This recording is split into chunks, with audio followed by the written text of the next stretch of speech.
కబీబ్ లెగసీని యూఎఫ్సీలో ఎవ్వరు మ్యాచ్ చేయలేరు. ఎందుకంటున్నావు బ్రో అనొచ్చు. సరే కబీబ్ అన్‌డిఫీటెడ్ ఒక్క రౌండ్ ఓడిపోలే ఇవన్నీ పక్కన పెట్టేద్దాం. కబీబ్ ఒక గేట్ వే బ్రో. దాగిస్తాన్ ఫైటర్స్ కి తను ఒక గేట్ వేలో అలా యూజ్ అయ్యింది యూఎఫ్సీలో. ఎట్లా అంటే కబీబ్ డామినెన్స్ ఇవన్నీ చూసి యూఎఫ్సీ ఫ్యాన్స్ అండ్ ప్రమోటర్స్ వీళ్ళు ఏమనుకోరు తెలుసా?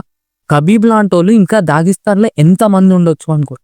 ఆబ్వియస్లీ అలాగే ఉన్నారు. ఆడికెళ్ళి ఫైటర్స్ ని తెచ్చారు చాలా మంది. కబీబ్ కూడా దీంట్లో హెల్ప్ చేసి ఫండ్ కూడా చేసిండు ఆ ఫైటర్స్ ని.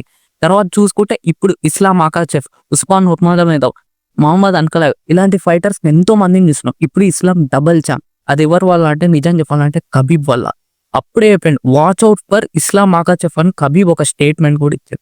ఇంకా చెప్తున్నా దాగిస్తాన్ నుంచి టఫ్ ఫైటర్స్ వస్తారు, డామినేట్ చేస్తారు. ఇంకా చెప్పాలంటే యూఎఫ్సీ ఫైటర్స్ ఎవరైనా దాగిస్తాన్ ఫైటర్స్ తో ఆడాలంటే భయపడుతురు. ఎందుకంటే ఆ గ్రౌండ్ డామినెన్స్ ఇవన్నీ చూస్తుంటే వాళ్ళకి అయితలేదు. అది కబీబ్ లెగసీ.